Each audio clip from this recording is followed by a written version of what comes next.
Welcome to Jazz Piano Daily 143. Today I am going to show you the Sus4 flat 9 chord. This is based off of the Phrygian mode. This is one of my favorite chords. Let's jump into the music and let me show it to you. All right? It is this sound.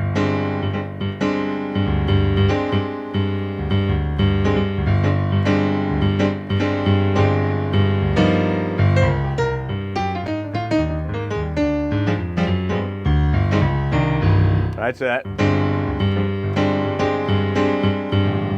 All right, so let's break this chord down. All right, so first of all, let's talk about a traditional Sus4 chord. There's G7. If I take the third and I raise it up to the fourth, that creates a suspension, a Sus4. A lot of times that suspension would resolve down to the third. You hear this in rock music, right? Like,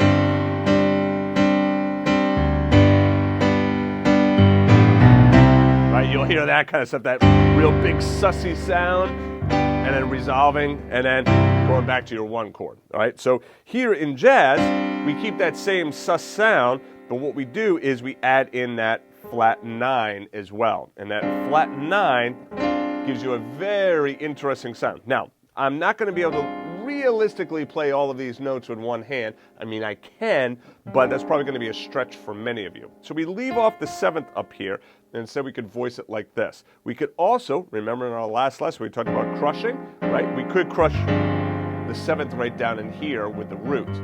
But we have our root, our flat 9, our sus4, and our 5th.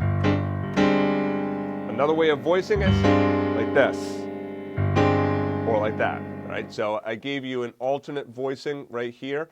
Let me do this. I'm going to write this as a half note for you.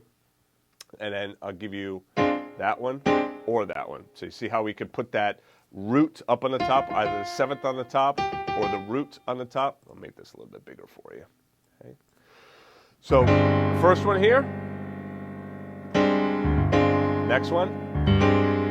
So you get a couple of different options here. And of course, you can do this as well. In fact, you know what I'll do? I'll make this a half note for you so that then you can also get that voicing.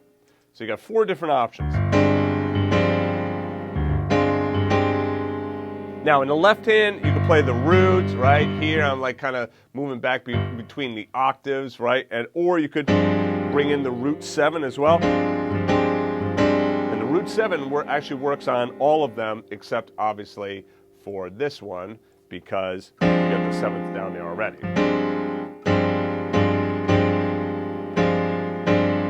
Let's just form it somewhere else. Let's form it on C. Root, flat 9, sus4, 5. Put the 7th over there. I could also do a chordal voicing, right? Get a real...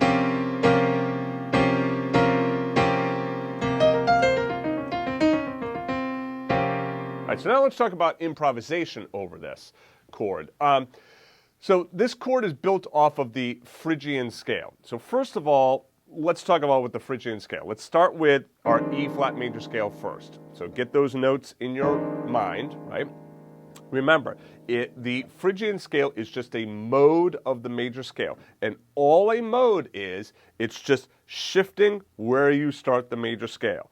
So if I go to C major, if I start it from C to C, that's one mode. We call it Ionian. If I shift it from D to D, that's called Dorian, so on and so forth. I'll talk about modes. I forget if I already talked about it. I will check. If I did, then it's already in there. If not, I'll put the modes in another lesson, just so you kind of have that as well and understand that. Anyway, Phrygian is the 3rd mode of the E flat major scale. That means that we're going to play the notes of the E flat major scale, but we're going to start them on G. So again, remember, these notes are exactly the same as, let's see if I can do it, this, okay? So there's E flat major. If I take these bottom 2 notes off, right, and I move them up here, this is my G Phrygian scale. Notice it's exactly the same notes as the E flat major scale. The only difference is that we are starting and going from G and going up to G. So that's what gives a mode its distinctive flavor, is when you're starting it on a different note than the root of the major scale. Right? So rather than starting on E flat, we start somewhere else. We're starting here on G, and we get this sound, right? This Phrygian sound, and you'll notice that with this Phrygian sound, you have the root in there, you have the flat 9 in there, you have the sus4 in there, you have the 5 in there.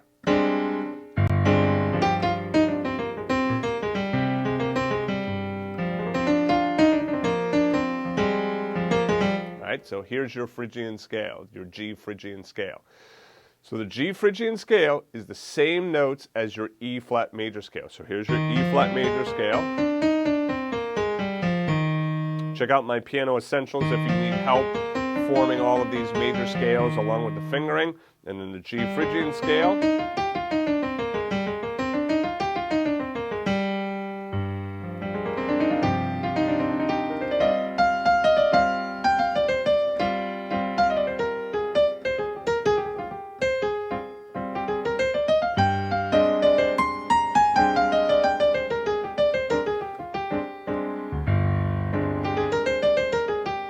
Now, when you're trying to improvise over this kind of sound, what I suggest you do is start simple. So start with like, play the root and then your sus4 chord.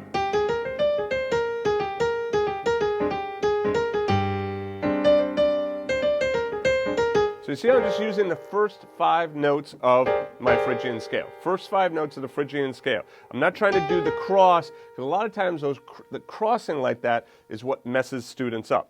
Start with the first 5 notes of the scale. You get some pretty cool sounds just with that.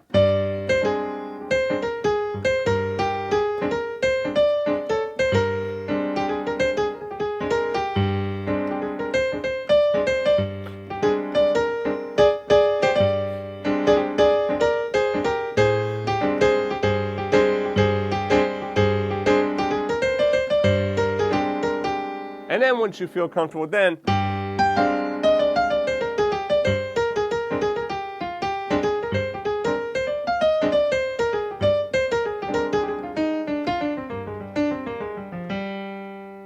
okay. So I'm going to do a upcoming lesson on how to turn scales into improvisation. Be sure to check that one out. All right, so anyway, that's it for this chord. Try playing around with this chord, and I'll see you in the next lesson. To get the first 45 pages of music for free, just go back to jazzpianodaily.com. If you liked the video, please be sure to click the like button and also subscribe to the channel and turn on notifications.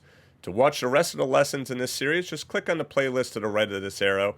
Thanks for joining me, and I'll see you in the next video.